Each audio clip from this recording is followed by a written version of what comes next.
Well, the Center for Science and Teaching and Learning lets you take a trip back in time. It has the most amount of robotic dinosaurs in the entire state. Very unique place, Yes. and it also has more than 40 live animals you can learn about as well. Shannon Lanier takes us there in this week's road trip close to home.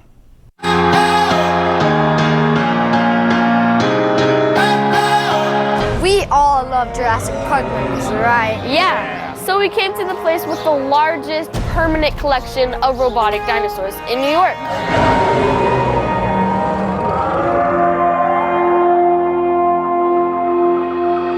The Center for Science, Teaching and Learning has over 24 amazing robotic and skeletal dinosaurs that thrust visitors into prehistoric times when these giants roamed the earth. Are these real dinosaur bones? That's a great question. This is a cast or a copy. When we're out on a dig, very often we only find about 10% of a dinosaur. So how many dinosaurs had feathers like the chitaputi? Actually, a whole branch of dinosaurs called theropods, they evolved into birds. Who knew dinosaurs had feathers? Here you can learn about all the meat-eating dinosaurs like the Dilophosaurus. Or the vegetarian dinosaurs like the Triceratops. Of course, my favorite part is the T-Rex. Rawr!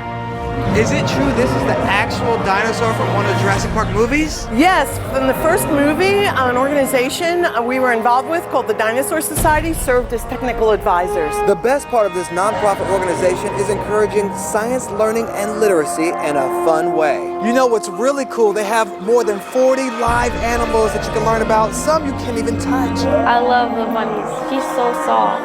My favorite part is the snake Xavier. Dad, can we get a go? Of course not, but everyone can come visit the living and the extinct animals here at the Center for Science in Rockville Center. We're the Lanier family on this road trip close to home.